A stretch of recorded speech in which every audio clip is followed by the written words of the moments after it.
방금 소개받은 이충식 선교사입니다. 거꾸로 읽으시면 절대 잊어버리지 않으시죠? 기억해 주시기 바랍니다. 가을 부흥의 소중한 시간에 귀한 분들 모시고 들으실 만한 하나님의 말씀이 얼마나 많으시겠어요. 근데 변방의 시골 선교사까지 초청해 주시는 이 현 목사님의 겸손에 몸둘 바를 모르겠습니다. 팬데믹도 복음의 소통을 가로막지 못합니다. 비행기도 하나님이 주신 훌륭한 복음의 도구죠. 근데 이것이 다 가로막혔을 때 또 줌과 유튜브를 통해서 이 물리적인 거리나 모든 어려움들을 뛰어넘는 그 귀중한 복음의 도구가 되도록 하시는 그 하나님의 은혜에 정말 감사합니다. 마음 같아서는 여러분께 달려가고 싶지만 이렇게 멀리서나마 하나님의 마음을 전할 수 있는 것이 얼마나 기쁘고 감사한지 모르겠습니다. 여러분, 정말 물리적인 환경이라는 것은 복음의 소통을 가로막지 못합니다. 땅을 개간하는 것이 농사 지으시는 분들에게 가장 어려운 일이죠. 역사적으로도 복음의 역사가 막 태동될 때 그 1세기 교회를 세우는 일 얼마나 힘들었겠어요. 복음의 역사의 시작과 함께 복음의 암흑기가 올 수도 있었어요. 근데 그 1세기 때에 핍박과 고난 속에서 오히려 전염병과 같이 퍼져나갔던 것이 바로 예수 복음입니다. 21세기에 그 예수 복음이 퍼져나가기에 그때보다 더 좋은 환경일까요? 아닐까요? 더 평안하시죠? 더 질 좋은 생활을 하고 있습니다. 더 좋은 교회 시스템이 있습니다. 더 자유롭게 복음을 나눌 수 있어요. 여러분, 개인적으로 물질적으로 5년 전이나 10년 전보다 훨씬 나아진 그런 삶을 살고 계시다면 그것이 여러분들 복음을 전하기 쉽도록 해드렸습니까? 아니면 아닌가요? 팬데믹은 거꾸로 복음이 전해지기 좋을 때인지 아닌지 한번 생각해 보시기 바랍니다. 사실 이럴 때 복음 전하기 쉽지 않죠. 교회가 어렵죠. 재정적으로 그렇고 모일 수도 없죠. 전도가 불가능하다고 느껴지시겠죠. 이럴 때 잘못하면 우리 크리스찬들이 영적인 우울증에 걸릴 수 있습니다. 인도교회나 한국이나 어디서든 제가 경험하는 안타까운 소식들이 그렇습니다. 심지어 제가 지금 몸담고 있는 이 사역에서 제가 한 50여 개의 원주민 교회들을 네트워크하고 있는데 이 목회자들의 생계를 위협받는 어려움을 보면서 정말 마음이 안타까울 수밖에 없습니다. 제가 4년 전에 뉴델리에 교회를 개척했는데 처음 세 가정에 있었어요. 지금이 아니라 3월 말에 완전 전국이 봉쇄되기 전까지 계속 자라가면서 80여 명 정도까지 모였어요.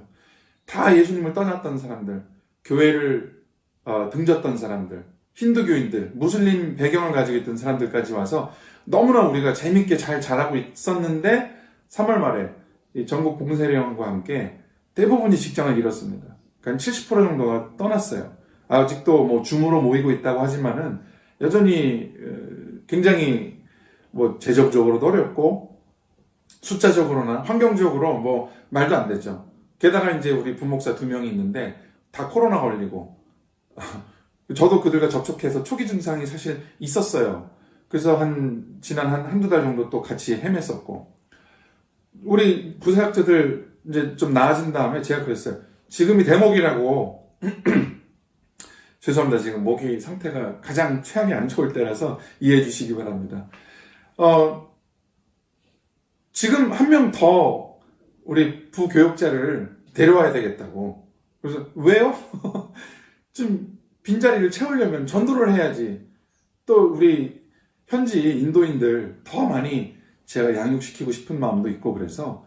근데 사실 우리 사역자들에게는 먼저 생각나는 게 돈이죠. 지금도 없는 돈 가지고 힘들게 하는데 지금 제가 그랬죠. 아니, 환경 보고하는 거 아니지 않느냐. 복음 전하는 것이 환경적으로 좋을 때 했다면 절대 할 일이 못 됩니다. 언제 우리가 복음 전하기 좋은 환경이 있었습니까? 복음의 불길이라는 것은 때감만 있으면 계속 타오르는 겁니다. 열매를 맺을 수 있어요. 그 때감만 있으면. 불이 계속 타오르기 때문입니다. 그 때감이 뭐냐는 거죠. 오늘 제가 그 때감에 대해서 좀 간단하게 말씀을 드리려고 합니다. 여러분, 어떤 생각을 행동에 옮기시려면 그 이전에 거기에 대한 열정이 가득 차야 돼요. 근데 그 열정이 막 불타오르려면 열정을 만들어내는 동기가 필요한데 우리 크리스찬들에게는 영혼을 사랑하는 구원에 대한 열정, 그 땔감, 그게 뭘까요? 제가 두 가지로 말씀드릴게요. 하나는 기쁨입니다. 또 하나는 측은한 마음입니다. Joy and compassion. 그 father's heart라고 얘기할 수 있겠어요. compassion 같은 경우는 아버지의 마음. 이 두 가지에 대해서 제가 하나하나 말씀드릴 텐데 기쁨이 충만하면요, 여러분이 열정은 반드시 그 불을 계속 타오르게 만듭니다. 그럼 우리는 열매를 맺게 돼 있습니다. 하나님의 마음, 아버지의 마음이 충만하면 우리의 삶은 열매를 맺게 돼 있어요. 이게 이론적으로는 그렇습니다. 근데 실제로 그러한가? 제가 오늘 성경에 있는 예를 좀 들어드리면서 여러분들을 격려해드리고 싶습니다. 요한복음 4장에서 제가 기쁨의 예를 한번 말씀드릴게요. 요한복음 4장에 유명한 이야기가 나옵니다. 그 사마리아 여인, 예수님이 그 사마리아에서 우물가에서 만난 여인, 그 이야기 다 아시죠?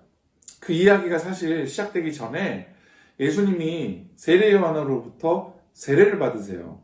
근데 받고 나서 예수님이 좀 많이 유명해지신 것 같아요. 바리새인들이 시비를 겁니다. 그래서 피하시려고 유대 땅에서 갈릴리로 다시 넘어가세요. 근데 이 거리가 되고 그 중간에는 사마리아 지역이라고 모든 유대인들이 그 들어가기를 꺼려하는 지역이 있어요. 그래서 다 이렇게 돌아갔다는 거죠. 근데 거기에 사마리아 지역을 예수님은 굳이 이렇게 통과하길 원하셨던 거예요. 왜 그랬을까요? 예수님이 사마리아 여인 만나시려고. 이 부정한 여인인데 이 여인이 사람들의 눈을 피하기 위해서 가장 날이 뜨거운 그 정오쯤에 혼자서 물을 길르러 오는 그 쓸쓸함, 그 가운데 예수님 만난 겁니다. 예수님이 그 여인에게 물 좀 주세요 라고 하니까 이 여인이 아니 웬 유대 남자가 사마리아 여인에게 물을 달라고 하시오. 그게 못마땅한 거죠. 예수님이 다시 대꾸를 하시는데 당신이 하나님의 선물이 뭔지 알았을 것 같으면 물 좀 달라는 내가 누군지 알았다면 오히려 여인께서 제게 물을 달라고 했을 텐데 그러면 제가 생명의 물을 줄 수 있었을 텐데 이런 좀 이해하기 어려운 그런 말씀을 하세요. 이 여인이 말을 하죠.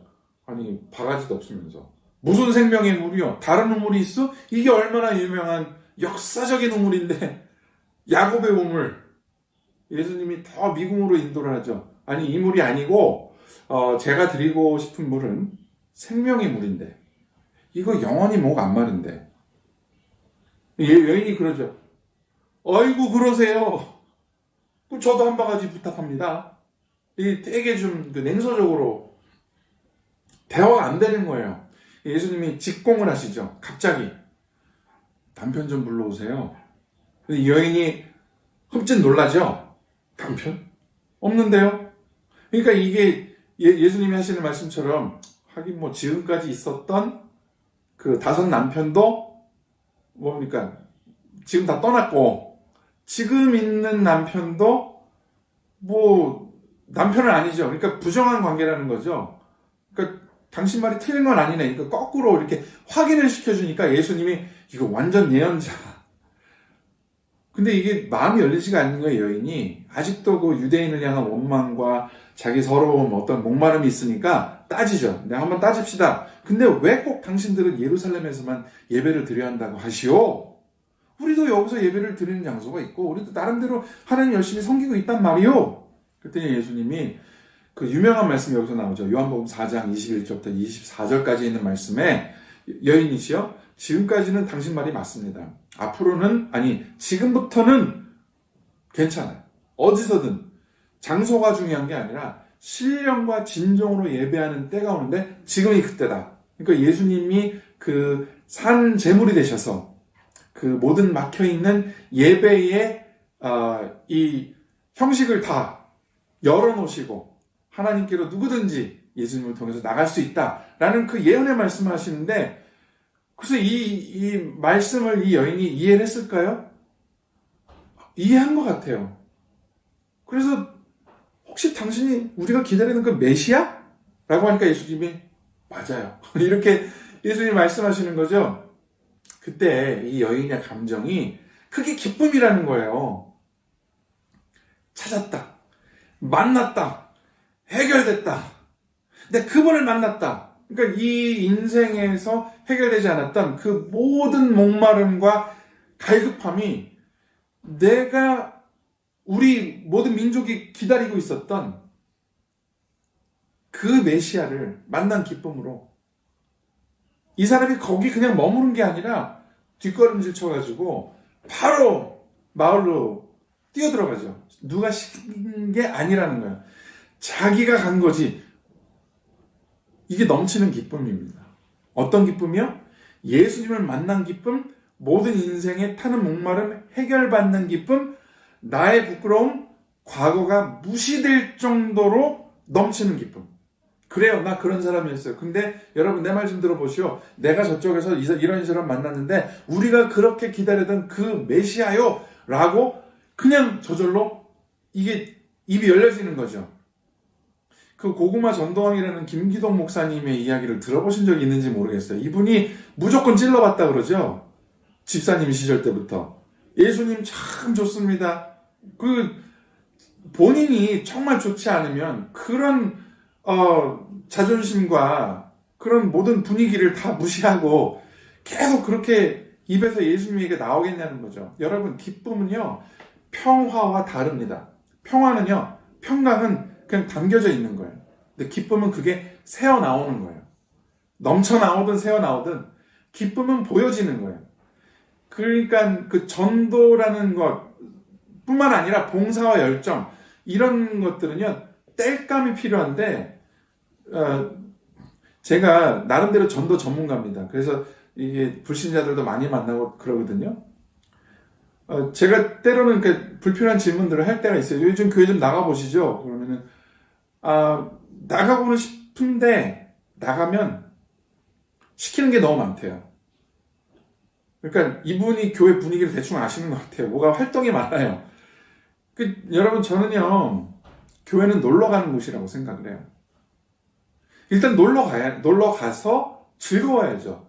거기서 사람들이, 목사님 말씀뿐만 아니라 예배도 즐겁고, 신교도 즐겁고, 모든 게 다 즐겁고 기뻐야죠. 그 기쁨이 넘치다 보니까 그 사람이 일을 하게 되고, 그 넘치는 열정으로 시키지도 않아도 하고 싶어서, 그래서 예수님을 인격적으로 만난 그 기쁨으로 자연스럽게 하게 되는 게 그런 게 전도이고 봉사가 아니겠는가 싶습니다. 이 여인이 지금 그걸 한 거죠. 여러분, 그 누가복음 14장에, 죄송합니다. 19장에 가시면요, 삭개오라는 사람이 나와요. 아시죠? 키 작아서 예수님이 마을에 와서 뭐 설교를 하신다고 하는데 정말 보고 싶어서 자존심 다 뿌리치고 나무 위에 올라가서 이렇게 보는 사람이에요. 예수님이 갑자기 그러죠. 딱 쳐다보면서, 당신 집에 가서 오늘 식사 좀 하십시다 그랬어요. 이 사람이 어떤 사람이었습니까? 남 등쳐먹고, 그러니까 말하자면 이완용 같은 변절자예요. 직업상으로도 외롭고 배척당하고 거절당하고 정죄감이 심하고, 이렇게 사는 건 아닌 것 같은데 부자면 뭐해? 인생의 의미가 통째로 날아가는 그런 중년의 위기의 삶을 살던 사람이 아니었나. 이 사람이 예수님이 오늘 식사 좀 하십시다. 그 간단한 얘기인데 아무도 그렇게 얘기했던 사람이 없었던 것 같아요. 근데 거기다 유명한 강사가 자신을 바라볼 뿐만 아니라 나와 시간을 갖고 싶다고. 그러니까 이 사람이 그날 비슷한 종류의 아주 훌륭한 죄인들을 다 모집합니다. 그래서 그 자리에서 예수님한테 갑자기 뜬금없이 제가 제 재산의 50%를 포기합니다. 제가 속여먹고 등쳐먹은 사람들의 돈을 4배로 갚겠습니다. 예수님과 딜을 한 흔적이 없어요. 뭐 이건 이렇게 하고 아젠다가 아니에요. 그냥 넘치는 기쁨에 나온 말이에요. 그 숨길 수 없는 그 기쁨. 누가 시켜서 하는 게 아니라는 거. 이것이 바로 이 기쁨. 그 기쁨이 열정을 계속 불태우게 만든다는 것이죠. 공통점이 보이시죠? 누가복음 8장에 그 부정한 여인이 향유를 예수님의 발에 붓는 사건이 나옵니다. 이 사복음서에 다 나오는데 그게 잘 보시면은 각각 다른 여인 같아요. 한 4번 정도 나오는데 한 3명 정도의 다른 여인이 아닌가 저는 그런 생각을 하거든요. 뭐 그건 중요한 게 아닙니다.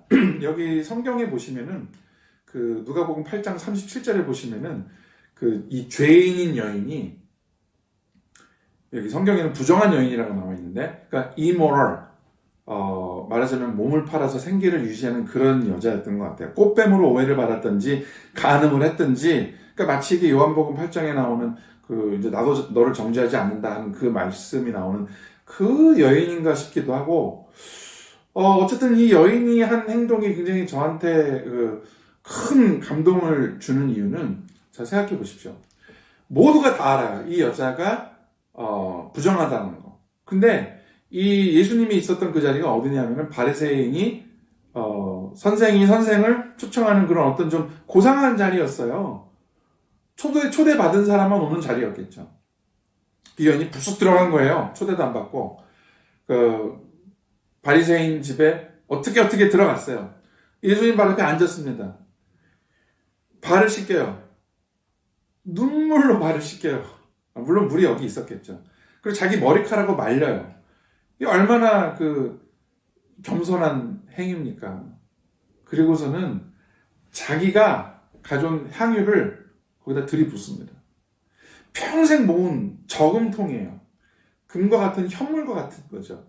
그러니까 말하자면은 이게 평생 모은 자기 재산이에요. 이걸 깬다? 그만큼 감사하다는 거죠. 기쁘다는 거죠. 이게 중요하지 않다는 것이죠. 근데 사람들이 막 비판을 하죠. 이 여인이 어떤 여자인지 알면 예수님이라는 사람이 이거를 받아들이고 말어? 그리고 사람들이 말이 많죠. 그러니까 그 사람들의 생각을 하시고 그 사람들을 향해서 이 여자가 죄가 많기 때문에 그 용서의 기쁨이 커서 이러는 거다 설명해 주세요. 50데나리온 빚진 자가 탕감받은 것하고 500데나리온 빚진 자가 탕감받은 것하고 어떤 경우가 더 기쁘겠냐? 바로 이 여인이 500데나리온 빚졌다가 용서받은 것 같은 그 기쁨이라고. 그러면서 여인이요, 용서받았으니까 편안히 가시라고. 그러니까 예전에 한번 만나셨던 것 같아요, 예수님이 이 여인을. 그래서 용서받았다고 한 번쯤 말씀하신 것 같아요. 근데 너무 기뻐서 다시 온 거예요. 그래서 막 이게 기쁨의 눈물인지 뭐 하여튼 뭐 별별 감정이 다 있었겠죠. 예수님 발을 막 씻기고 예수님 하시는 말씀이 용서받았다니까. 내 믿음이 당신을 구원했어. 평안히 가십시오. 그러니까 제가 드리고 싶은 말씀이 이거예요. 이 넘치는 감사와 감동이 있을 때 향유 옥합을 깬다는 거예요. 향유 옥합이 뭡니까? 이 전 재산이잖아요. 또 한편으로는요, 이게 자존심이에요. 과거예요. 왜냐면 그 부정한 방법으로 모은 거잖아요. 이게 필요 없다는 거죠. 이 오래된 죄성일 수도 있어요. 끊지 못하는 버릇? 이런 거 다 깨면서 사람들한테 자기를 다 드러내면서 예수님한테 보여주면서 이거 누가 시켰습니까? 근데 깨고 싶었던 거예요. 이게 바로 크리스찬의 삶의 원천적인 기쁨에서 나오는 거예요. 그래서 이거 이제 그만하고 싶어요. 이제 이거 하고 싶어요. 그게 기쁨이죠. 기쁨에서 나오는 거죠. 저는 여러분들에게 오늘 여쭤보고 싶은 것이 이겁니다. 이게 있는가? 제가 사실 이 누가복음 8장에 나오는 여인의 이야기를 얼마 전에 우리 교회에서 나눈 적이 있어요. 좀 더 자세하게 다른 방면으로. 저희 부목사 중에 하나가 이 얘기를 듣고 펑펑 울어요. 저희도 줌으로 이렇게 대화를 나누면서 하거든요. 설교 시간 끝나고 나서 이제 스몰 그룹으로 나눠져가지고 줌에서 이렇게 얘기를 하는데 너무 많이 오는 거예요. 자기가 10년 넘도록 사역을 했는데 이제서야 내가 용서받은 사람인 걸 깨달았다고. 그다음부터 우리 이 부목사가 너무 삶이 가벼워진 거예요. 그러니까 억지로 하는 게 점점 이렇게 해서 우리가 없어질 수 있다는 것이죠. 근데요, 제가 한 가지 더 말씀드릴게요. 우리가 이런 기쁨만 있으면 전도가 될 것 같은데 꼭 그렇진 않죠. 물론 예수님 사랑하죠. 감사하죠. 기쁘죠. 헌신하죠. 때로는 그 헌신이라는 것이 어느 정도 상식선에서만, 그러니까 예를 들면 이런 거, 그냥 저 사람한테도 못하겠다고. 근데 다 하겠는데, 제가 옛날에 어렸을 때 그 젊은 시절에 제 태도예요. 나 일본 사람들한테 전도 못하겠다고. 그래서 그 땔감이라는 거, 열정을 위한 땔감. 첫째는 기쁨이지만 두 번째는 아버지의 마음에서 나오는 측은한 마음이에요. 아버지의 마음에서 나오는 측은한 마음. 여러분 누가복음 15장에 나오는 말씀 아시죠? 거기에 세 가지의 그 예화를 예수님이 주세요. 근데 그 마지막 예화가 그 탕자의 비유로 알려진 그 얘기 아시죠? 그 아버지 또 탕자 그리고 큰형 이렇게 나오잖아요. 내용도 아시겠지만 이 작은 아들 아주 못된 놈이에요. 진짜로. 그 큰형 좀 뭐 별 특징 없이 나오다가 맨 나중에 나오는데, 그러니까 나중에 그 탕자가 돌아와가지고 이 형이 도저히 이해를 못하는 거야. 아버지 마음을 도저히 이해를 못하는 거야. 어떻게 저런 놈을 받아주시냐고. 잔치가 뭐냐고. 이해를 못하는, 뭘요? 하나님, 그러니까 아버지의 마음을 이해 못하는 그 전형적인 그 실패 사례로 예수님 말씀해 주시는 거예요. 무슨 말씀인지 아시겠어요? 이 이야기의 주인공이 누구냐고요. 보통 탕자라고 생각하기 때문에 탕자의 비유라고 하죠. 예수님이 말씀하시고자 한 게 뭘까요? 그러니까 아버지가 주인공인 것 같으세요? 제가 여러분들한테 여쭤보는데 정답률이 굉장히 낮은 부분이 이 부분이에요. 사실은 큰형이 주인공이에요. 왜냐하면은 그 누가복음 15장 그 1절, 2절, 3절에 보시면은 그 예수님이 도저히 받아들일 수 없는 죄인들과 함께 어울리고 거기서 그 교제를 하시는 그 부분을 보면서 바리새인들이 보다가 저런 사람들하고 저렇게 예술한 사람은 어울리냐 삐뚤어진 마음으로 바라보는 거죠. 그 예수님이 사실은 성경을 잘 보시면요, 그 죄인들을 보고 얘기하는 게 아니라 이 예와 세계를 드는데 바리새인들을 바라보면서 얘기를 하세요. 99마리 양을 두고 떠난 한 마리 양을 찾기 위해 떠난 그 목자 이야기, 그 아버지 마음 이해하겠느냐, 그 목자의 마음을 이해하겠느냐라고 바리새인들한테 물어보시는 것이고, 동전을 잃어버리고 찾은 후에 엄청 좋아하는 그 집주인, 그 마음을 헤아릴 수 있겠느냐라고 바리새인들한테 물어보는 거죠. 탕자의 비유에서는 좀 더 직접적으로 물어보세요. 그 이야기에 바리새인들을 큰형으로 등장시키죠. 그래서 정말 네가 그 큰형이 되어서 아버지의 마음을 이해하겠느냐. 그 아버지의 마음을 이해하지 못한다면 전도의 시작 자체가 불가능하다는 얘기예요. 야, 너는 항상 나하고 있지 않았냐? 네 동생 죽었다 살아나지 않았냐? 여러분, 그럼 제가 여쭤볼게요. 큰형, 그러니까 아들로서 아버지의 마음 이해하는 게 이게 쉽습니까? 제가 예를 한번 들어드릴게요. 제가 세 아이가 있어요. 첫째는 승기, 둘째 준기, 그 다음에 나연인데 첫째가 18살이에요 지금.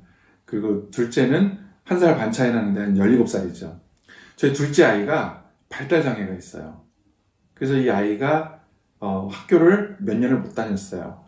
지금은 17살인데 지금 6학년짜리 아이들과 공부를 같이 하고 있는데 6학년 공부를 하는 게 아니라 훨씬 저학년에 공부를 하고 있지만 키나 여러 가지 때문에 학교에서 고려를 받아가지고 그냥 학급만 7학년이에요. 이 아이에게 정말 은혜가 많이 필요해요. 저희 아내도 이 아이 때문에 인도 와서 이 아이가 인도에 5살 때인가 왔으니까. 그래서 정말 많이 울고 저희 아내도 힘들었어요. 근데 그거 우리 승기나 나연이가 이해할 리가 없죠. 저희 승기가 그래요. 아빠, 왜 중기 야단 안 치냐고. 좀 디서플린 좀 시키라고. 그러니까 어린아이처럼 행동하고 이해를 못하는 거죠. 근데 며칠 전에 저희 딸아이가 12살짜리인데 지난 6개월 동안 락다운 때문에 집 밖에 나가지 못했어요. 그러다 처음으로 이제 우리 집 주변에 우리 친구한테 슬립오버 갈 수 있는 기회가 생겼어요. 근데 거기에 우리 준기의 유일한 친구, 그것도 2살 어려요. 잘 놀아주지도 않아요. 근데 우리 준기는 걔가 유일한 친구라고 생각해요. 그래서 자기도 가겠다고 그 친구한테 전화를 한 거예요. 근데 그 친구가 단번에 너 한 거예요. 근데 그 이야기를 듣고 아내가 펑펑 운 거예요. 저한테 전화를 한 거예요. 밖에서 일하고 있는데. 그 제가 일을 하다 말고, 지금 들어갈게. 그래서 들어가서 제가 저희 아내를 안아줬어요. 많이 울었어요. 제 품에서. 우리 부부만 아는 그 깨어진 아픔이죠. 그래서 제가 그 준기랑 우리 승기가 방을 같이 쓰는데 들어가서 제가 오랜만에 얘들아 오늘 저녁에 KFC 먹으러 가자 그랬어요. 그랬더니 승기가 지금 12학년이거든요. 엄청 바빠요. 뭐 공부하는 게 너무 많아요. 그런데 딱 저를 보더니 왜? 그러는 거예요. 사실은 오늘 이런 일이 있었어. 그래서 엄마가 많이 울어.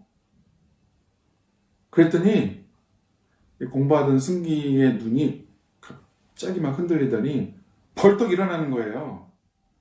그때 준기가 옆에서 엑스박스 게임하고 있었거든요.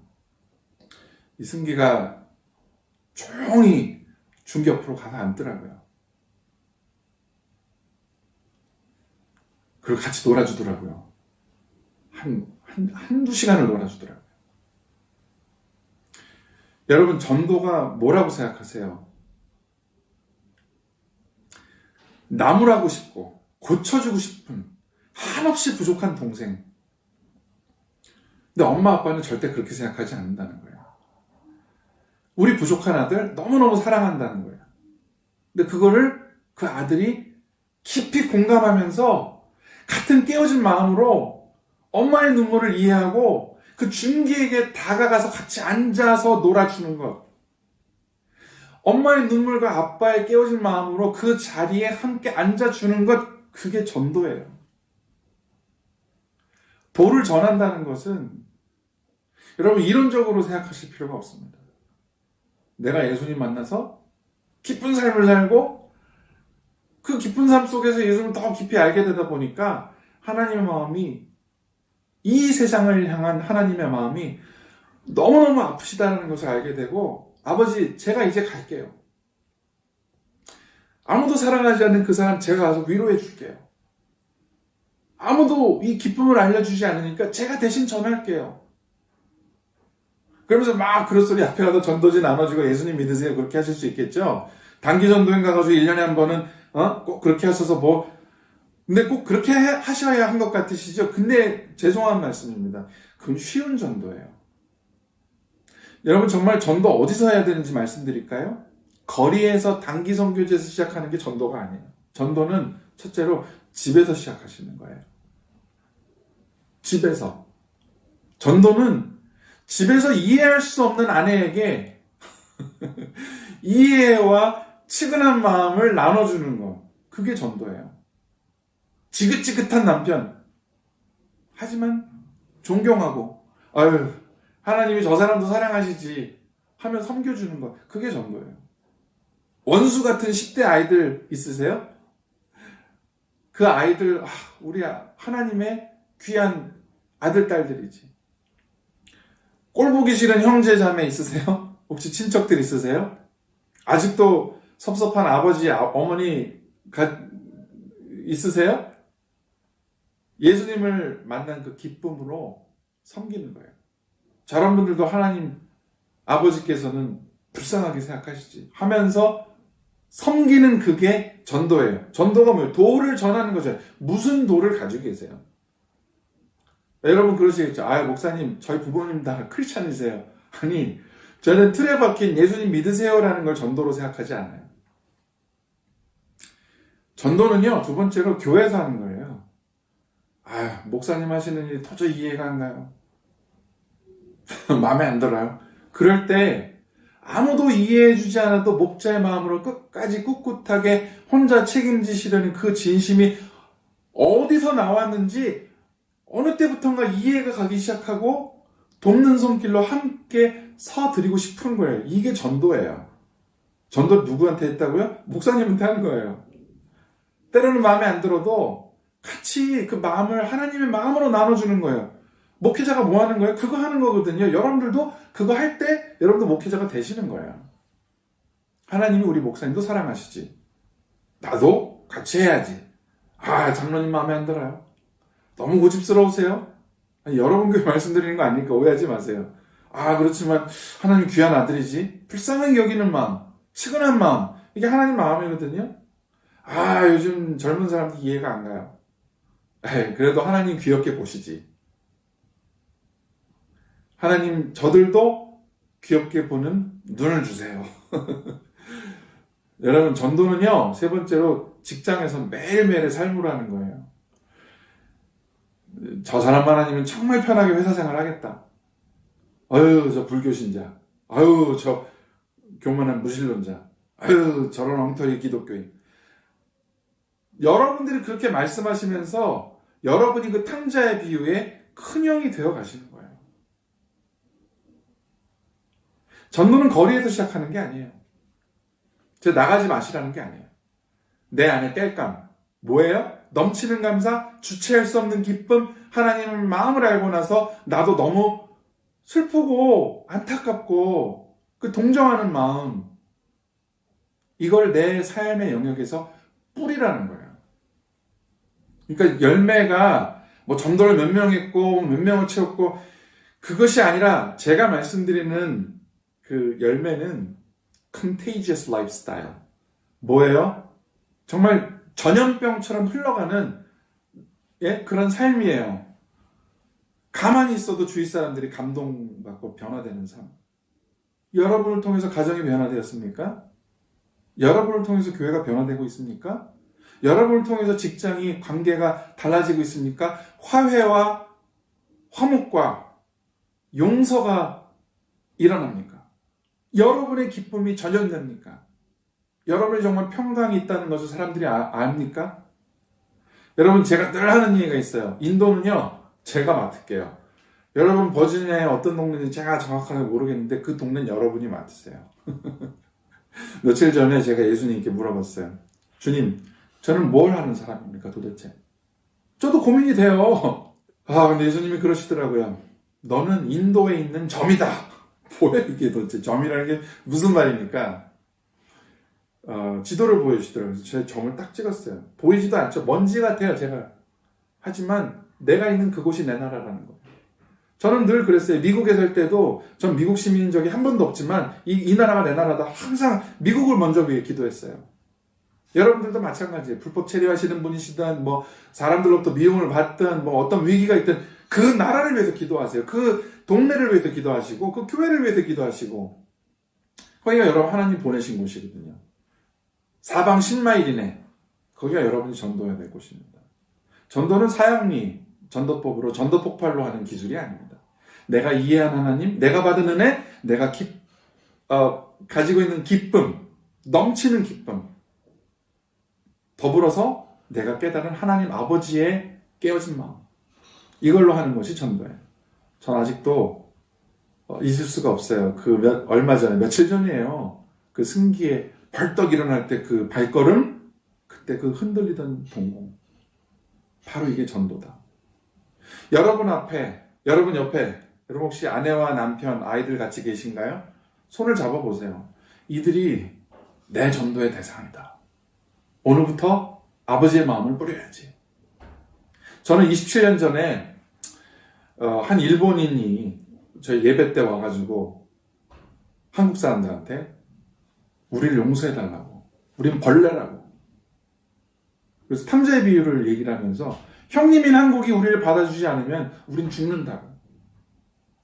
그때 제가 펑펑 울었어요. 정말 저는 일본은 전도할 때가 아니다 라고 생각했는데, 그 말 한마디에 하나님께서 저에게 하나님 아버지의 그 깨어지는 그 아픈 마음, 일본 사람을 향한 그것 때문에 제가 그때 고시 공부하다가 다 때려치우고 선교사가 되기로 했었죠. 목사님, 저는 그 기쁨이 없어요. 네, 그것부터 하시라는 거예요. 다른 영혼 사랑하는 것이 중요한 게 아니라 하나님께서 한 사람 한 사람, 아니 여러분, 지금 제 눈을 보고 계시는 여러분 한 사람이 바로 하나님이 가장 사랑하시는 그 귀중한 한 영혼이라는 것을 먼저 깨달으셔야 됩니다. 그래서 거기서 멈출 수 없는, 새어나올 수밖에 없는 그 기쁨을 먼저 소유하시는 게 먼저라는 것이죠. 여러분, 정말 예수님을 매일매일 깊이 만날 수 있기를 성령님께 간구하시기를, 저 또한 기도드리고 여러분들도 그렇게 기도하시기를 바랍니다. 여러분의 영혼의 갈증, 하나님이 예수님을 통해서, 성령님을 통해서 목 축여주시기를. 그래서 예수님 만나고 정말 무작정 적진으로 뛰어들어간 그 사마리아 여인처럼 그 자기의 예수님 만난 감동으로 부끄러운 과거를 회개하면서 결단한 삭개오처럼 자신의 그 교만한 부끄러운 과거가 담긴 향유 컵을 모두 깨어버리고 눈물로 예수님을 섬긴 그 여인처럼 목마름을 해결하는 예수님과의 만남이 이루어지시기를 간절히 축복하며 축원하는 바입니다. 여러분, 그 말씀 다시 한번 읽어드릴게요. 오늘 본문 한번 다시 한번 제가 읽어드릴게요. 요한일서 4장 8절에서 12절까지입니다.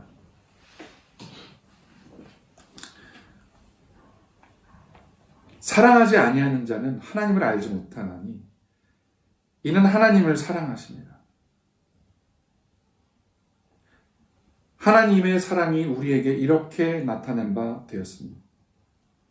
하나님이 자기의 독생자를 세상에 보내심은 저로 말미암아 우리를 살리려 하심입니다. 사랑은 여기 있으니 우리가 하나님을 사랑한 것이 아니요 오직 하나님이 우리를 사랑하사 우리 죄를 위하여 화목제로 그 아들을 보내셨습니다. 사랑하는 자들아, 하나님이 이같이 우리를 사랑하셨던즉 우리도 서로 사랑하는 것이 마땅하도다. 어느 때나 하나님을 본 사람이 없으되 만일 우리가 서로 사랑하면 하나님이 우리 안에 거하시고 그의 사랑이 우리 안에 온전히 이루니라. 잠깐 기도하고 제가 마치겠습니다. 하나님, 복음 전하는 거 쉽지 않습니다. 하지만 주께서 우리에게 주신 사명, 우리 펠로십 교회, 버지니아 펠로십 교회의 모든 성도님들 넘치는 기쁨과 하나님 아버지의 귀한 영혼들을 향한 마음, 깨어진 마음, 불쌍히 여기는 마음 가지고 온전한 크리스찬으로 성장하며 살아가실 수 있도록 오늘 이 시간에 축복하여 주시기를 간절히 기도드립니다. 예수님 이름으로 기도하였습니다. 아멘.